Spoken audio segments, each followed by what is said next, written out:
देखो बेटे, जब ये Ebright, when he was a boy, when he was only in his childhood, okay, that time his father died. So mother had only the boy in his life to look towards him. Mother के पास बच्चा ही था उसकी तरफ देखने के लिए, तो mother ने अपना पूरा का पूरा जो कैलिबर था वो अपने बच्चे के ऊपर लगा दिया. She took him on trips, वो उसे हर तरीके से उसको एक्सप्लोर करना चाहती थी. She took him on trips, bought him telescopes. I hope you know these words very well. What is a telescope? And microscopes you have all the time, you have seen in your laboratories. Telescope is there to look the distant objects, or the cameras, mounting materials, okay, and other equipments. और दूसरी वो सभी चीज़ें जो भी इस बच्चे के इंटरेस्ट को और एक्साइट कर सकती थी. and helped him in many other ways. I was his only companion until he started school. Actually, this is the dialogue of the mother. Mother यहाँ पे क्या कह रही है कि I was his only companion, means nobody else was there to accompany the child. Only the mother was there until he started school. जब तक उसका स्कूल शुरू नहीं हुआ, because father was not there and no other siblings were there as well. His mother said after that I would bring home friends for him, कि मैं उसके लिए बच्चों को घर एज अ फ्रेंड भी लाती थी. But at night we just did things together, लेकिन रात में हम लोग क्या करते थे, इकट्ठे ही चीज़ें करते थे, मतलब mother and son. Richie was my, Richie is here for Richard. Okay, this is the nickname that is used by his mother in love. Richie was my whole life after his father died when Richie was in third grade. Here you can see this.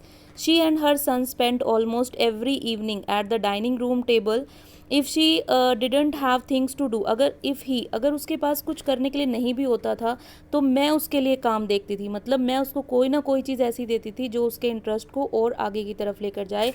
I found work for him, not physical work but learning things. ऐसा नहीं था कि कोई physical work था, but the things that can be helpful to to put on his learning things ahead.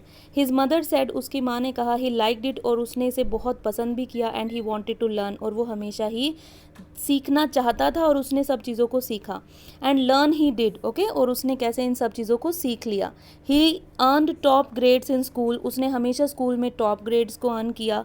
on everyday things, okay, this sentence tells you how the boy was also an ordinary kind of boy. It was not that any extraordinary things were there.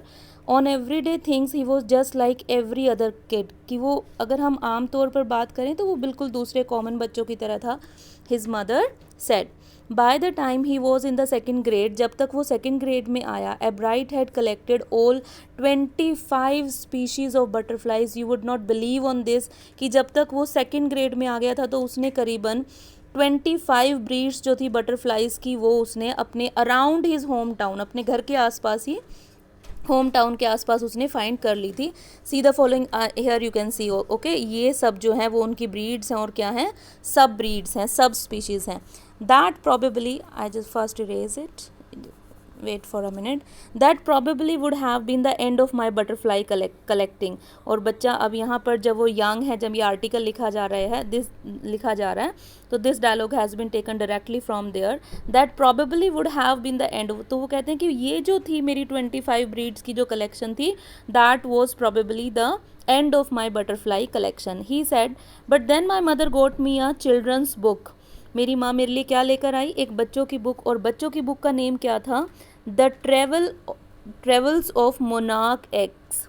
If you have seen the earlier video, you would definitely recognize this Monarch X. This is the breed of a large size of butterfly. Okay, so इस book में क्या था, इस book का the travels of, कि how these monarch 10 भी आप इसको कह सकते हैं, butterflies travel to central America. ठीक है, वो कैसे सेंट्रल अमेरिका की तरफ ट्रेवल करती हैं, कैसे वो माइग्रेट करती हैं. Correct. So to Central America opened the world of science to the eager young collector. Means young means that time the boy was only a young boy, the boy was only a child. So that time he was called a young collector. Collector means who used to collect the things, who used to collect the butterflies, the different breeds of butterflies. And he was such an eager boy that this eagerness, this curiosity led the boy towards his success of the life. Okay, so I hope this video would help you in understanding this page. So I would not let you all the details in one video, because it will sometime the student feel very much burdensome कि इतना समझ में नहीं आया. Okay, so you go through these 2 pages, it will be really helpful. And if you go through the dictionary, if you go through the very functional use of grammar, so really you will be able to improve your language and the writing skill also. Thank you.